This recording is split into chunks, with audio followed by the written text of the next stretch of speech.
धर्मशील तहि जाहि सुहाई। भगवान उसको सुख संपत्ति वैभव सब कुछ देते हैं।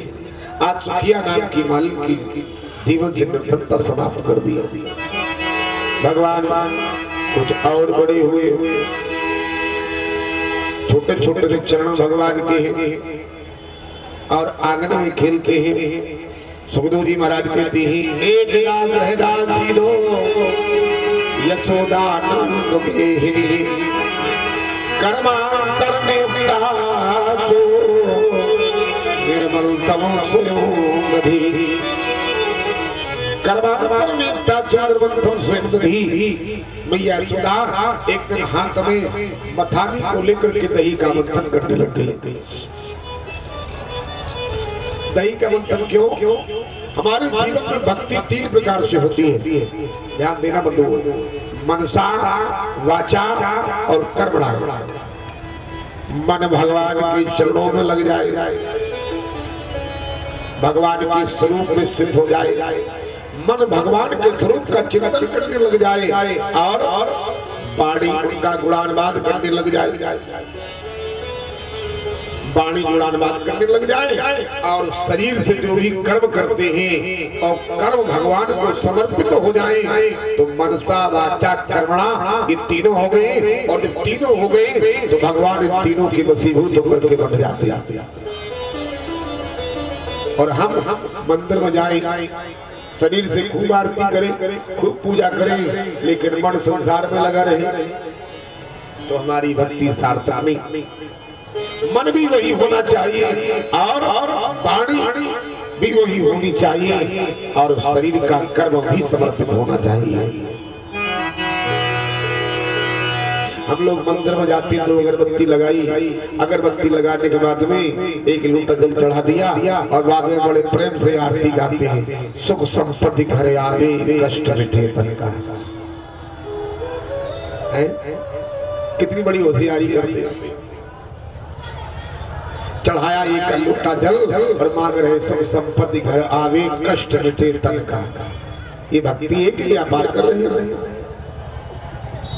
और बड़े प्रेम से ईमानदारी से कहते हैं तन मन धन सब है तेरा। कितनी ईमानदारी से बोलते हैं और बाद में मौका लग जाए करे पड़ोसियों को भी मेरा है। इसका नाम भक्ति नहीं बंधु। भक्ति में निरंतर समर्पण होता है। मैया यशोदा क्या कर रही है? यशोदा नंद गेहिनी कर्मांतर नियुक्तासु निर्मंथमु स्वयं दधी। नाना प्रकार की दास दासियां हैं, उन दासियों को मैया यशोदा ने अपने कर्मों में लगा दिया और दही का मंथन स्वयं करने लग गई। अब दही का जब मंथन कर रही है तो दही का मंथन शरीर से हो रहा है और वाणी से क्या करती है? यानी यानी है गीतानी तदबाल चरतानि चा तदिन मंथन काले स्मरन्ति दान गायतो। यानी यानी गीतानी उन गीतों को गाती हैं जो लीला बचपन में श्याम सुंदर ने की है। यानी यानी है गीतानी तदबाल चरतानि चा तदिन मंथन काले स्मरन्ति। मन से स्मरण कर रही है, वाणी से गीत गा रही है, मन से कन्हैया का चिंतन, वाणी से उनका गुणानुवाद और शरीर से दही का मंथन। तो मनसा वाचा कर्मणा तीनों हो गए। जब तीनों हो गए तो मेरे गोविंद आ गए,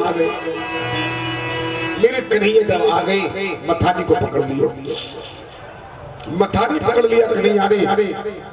अब देवता काम गए, देवताओं ने विचार किया ऐसा लगता है कि कन्हैया दोबारा मंथन कराएंगे क्या, और दोबारा जब मंथन कराएंगे तो फिर एक बार मंथन से तो विष निकला था, दोबारा विष निकल आया तब क्या होगा। माता लक्ष्मी घबराई। माता लक्ष्मी ने विचार किया कि एक बार मैं निकल आई मंथन से, दोबारा कोई दूसरी लक्ष्मी निकल आई तो मेरा क्या होगा। भगवान ने कहा मैं मंथन नहीं कराऊं, मैं तो मैया के हाथ से माखन खाने आया हूँ। मैया यशोदा ने माखन खिलाया और माखन खिलाने के बाद में बड़ी तोतली वाणी से कन्हैया ने पूछ दिया, मैया तो ये दूध प्यारो है या दूध प्यारो है? अब बचपना है, लीला कर रहे। उसी समय सुनंदा नाम की गाय का दूध एक भट्टी पर पक रहा था। मैया ने कह दिया, कन्हैया दूध से दूध प्यारो। उसी समय दूध को लगा कि मुझे भगवान के मुखारबंद में जाने का अवसर नहीं मिला, तो दूध उबलने लगा।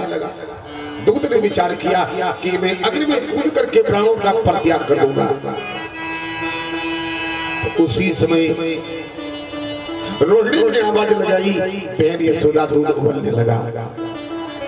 जब दूध की बात सुनी तो मैया यशोदा ने कन्हैया को गोदी से उठाया और नीचे रखो, भागी दूध के लिए। अब गोविंद को लगा कभी मैया कह रही थी दूध से दूध प्यारो, और दूध को नंबर आया तो दूध को फेंक के भाग गया। भगवान कुछ लीला करना चाहते तो भगवान ने एक पत्थर को उठाया और उठा करके मटकी में मार दिया। जिस मटकी में मंथन कर रही थी मैया यशोदा, मटकी में जब मार दिया हो तो मटकी के दो पल्ले हो गए, फूट गई। मथानी अलग पड़ी, दही अलग पड़ा। अब कन्हैया ने विचार किया, अब मटकी मैंने फोड़ दी तो मैया मुझे मारेगी, तो भागे।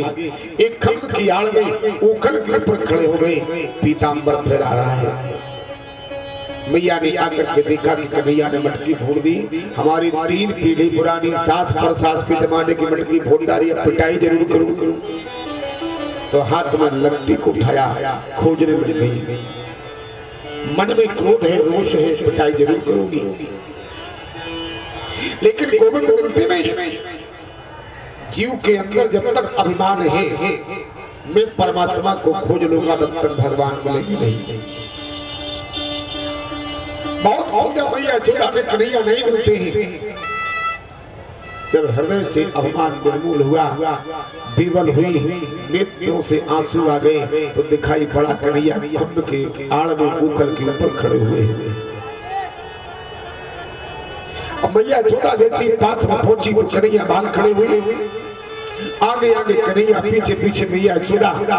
पकड़ना चाहती, नहीं पकड़ पाई।